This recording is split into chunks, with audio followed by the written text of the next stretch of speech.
नाज़रीन चवंदा त सूफ़ीअ साफ़ कयो धोई वर्क वजूद जो तंहिंखां पोइ थियो जीअरे पसण पिरीअ जो सूफ़ी फ़क़ीर मोहम्मद इब्राहिम मेमून जो 6 सालियानी उर्स मुबारक जेको आहे वॾी अक़ीदत ऐं एतिराम सां मल्हायो पियो वञे।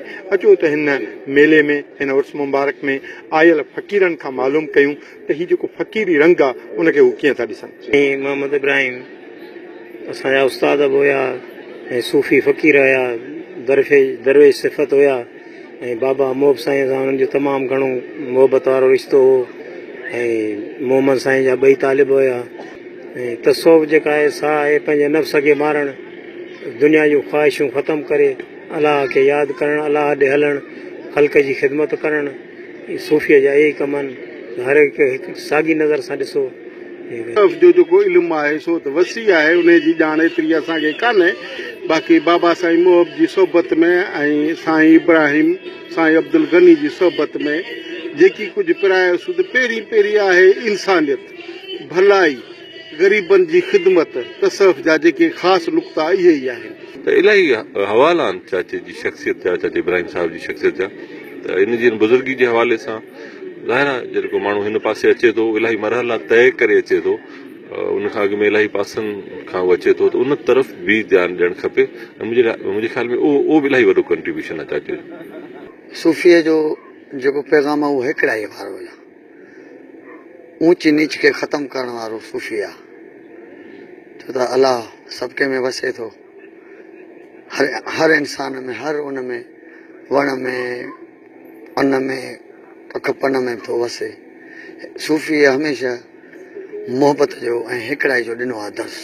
हीरो असांजूं जाम कचहरियूं थियूं असां घर में, हिते वीचारे असांजूं ख़िदमतूं कयूं ऐं फ़क़ीर माण्हू हो सभु कंहिं लाइ भला। इहे इब्राहिम फ़क़ीर अहिड़ा माण्हू सभु कंहिंजे लाइ हिकु जहिड़ा, हर दिलि अज़ीज़, ज़िंदा दिलि माण्हू, सखी दिलि, इहे माण्हू फ़क़ीर, इहे सभु असां त इन खे फ़क़ीर चवंदा आहियूं साईं।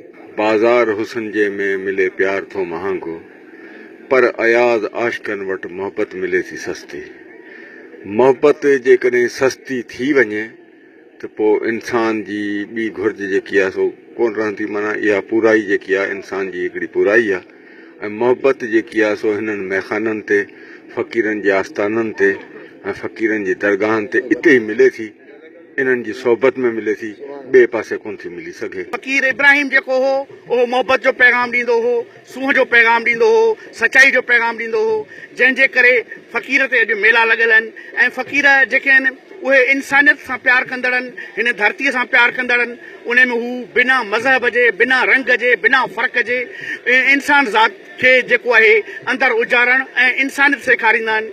ऐं हीअ वरसी न सिर्फ़ु हाजी मोहम्मद इब्राहिम जी हिकिड़ी वरसी आहे ऐं इहो ई सिंध ॾे हिकिड़ो पैगाम आहे। जीअं सिंध जी बदिलजंदड़ सूरत हाल आहे, सियासी समाजी सूरत हाल, जंहिंमें सियासी तौरु मज़हबी इंतिहा पसंदी, सकाफ़ती इंतिहा पसंदी पंहिंजे उरूज ते पहुचे पई, उते अहिड़ा प्रोग्राम, अहिड़ा इवेंट, हिकिड़ो समाज में सूफ़ीज़म जो मैसेज आहिनि। सिंध जेका सदाईं सूफ़ियुनि जी धरती रही आहे ऐं सदाईं इंसानियत सां मोहबत जो दर्स बि हिन ई धरती मां मिलियो आहे। ऐं सांघर में साईं फ़क़ीर इब्राहिम साहिब जे हवाले सां जॾहिं असां ॿुधंदा आहियूं त उर्स मुबारक शुरू थियो आहे त असां पाण सॼी संगत सां हिते मौजूदु पहुचंदा आहियूं ऐं सच पुछो त अहिड़ियुनि महफ़िलुनि में बि हिकिड़ो रूहानी हिकिड़ी कैफ़ियत रहंदी आहे ऐं हिकिड़ो सुकून मिलंदो आहे। हींअर जेको दौरु आहे, जेको हींअर हीउ दौरु हले पियो, इन में हीउ वाहिद जेको आहे सो हल आहे जेको हिकिड़ो अमन जो पैगाम जीअं इंसान खे मिले ऐं रूहानियत जो जेको हिकिड़ो सुकून, दिली सुकून वठण लाइ जेको असां अचूं था ऐं अलाह साईं सभिनी खे तौफ़ीक़ ॾिए त अहिड़नि मुर्शिदनि जो या अहिड़ी दरगाहनि ते अचनि ऐं उतां फैज़ वठनि। इन साल जो वसफ़ूं आहिनि के साईं मोहम्मद इब्राहिम में तमामु वॾी लेवल ते हुयूं ऐं हिकिड़ो फ़क़ीर क़िस्म जो इंसान हो त उस्ताद, पर हुन उहो दर्जो पंहिंजो क़ाइमु रखियो, पर हुन ज़िंदगी जेका हुन सफ़ा फ़क़ीरानियत सां, अमीर सां, ग़रीब सां, हिंदू सां, मुस्लमान सां हुन जेका गुज़ारी, वाह उनजो वॾो सबक़ु आहे। सिंध में जेको आहे हींअर ज़रूरत आहे अहिड़नि सूफ़ी बुज़ुर्गनि जो जेको मैसेज आहे प्यार जो, अमन जो, उनखे फैलाइण जी, त जीअं माण्हू पंहिंजे पाण में मोहबत, सब्र, हम आहंगी जो मैसेज पंहिंजे पाण में फैलाए सघनि ऐं सिंध खे वधाए सघनि। उहो पंहिंजा पाण मटो आहे, वाह हुननि जो फ़क़ीर माना अंत खे ॾिनो ई कोन, पंहिंजे उहा माइटनि खे कोन ॾिने बाक़ी मोहम्मद साईं जी ॿोली हुन वटि अहिड़ी हुई कंहिं वटि न हुजे। नाज़रीन, अवां सूफ़ी फ़क़ीर मोहम्मद इब्राहिम मेमून जे 6 उर्स मुबारक में आयल माण्हुनि जूं ॻाल्हियूं ॿुधियूं।